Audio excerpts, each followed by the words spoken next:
I've been on a lot of calls with a lot of different towns from all over the state. And what I've realized from listening to leaders across the Commonwealth is that all of our cities and towns are really different. And a lot of people are talking about the economic recovery and the recovery process and childcare for kids, food services, access to masks and hand sanitizer, all different types of things. And I realized that Marshfield is a really diverse community, and I feel like to best serve the people that live here and the businesses that are here, we need to ask them what's going on in their world. Have they lost their job? Do they need access to hand sanitizer and masks? Will they need childcare if they have to go back to work?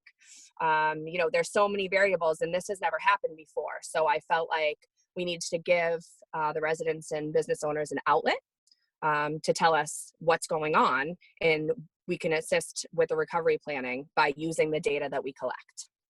Okay, so what's the data going to be used for in regards to recovery? You mentioned recovery planning, so just kind of tell us about that. Well, from a chamber standpoint, a lot of our businesses have shut down, but there are businesses that are still open and that are thriving. And, when we talk about tax revenue and money that's coming into town and, money that goes to the schools and money that's used to help our most vulnerable populations, we need to keep the economy going.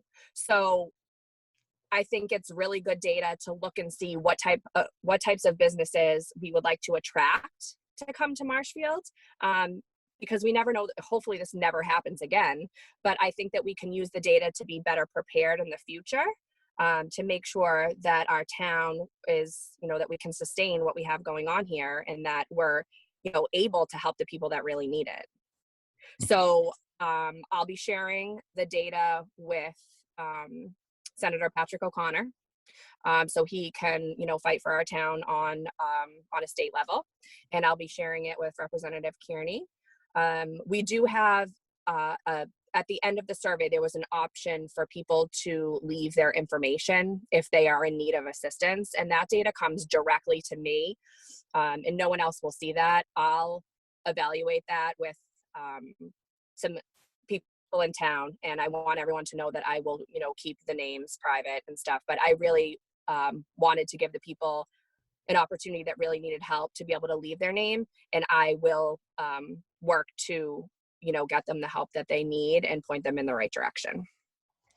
Okay, so what are the goals in regards to responses? How many people have responded so far? What's the number you were hoping to get?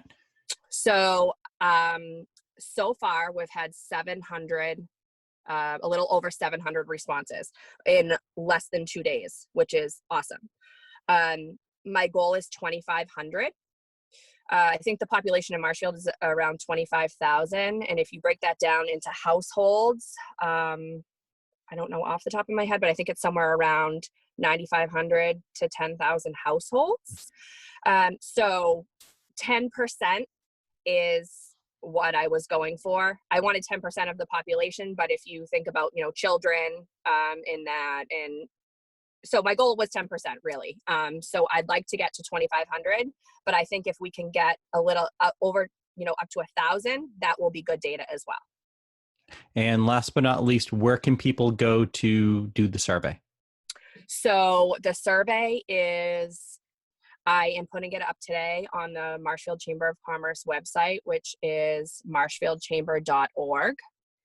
It's on Facebook. It's the Marshfield Mariner has posted it on their Facebook page. It is on the Marshfield Forum. It's going to be, directions are going to be in print in Wednesday's Mariner. And it will be closing probably in about a week.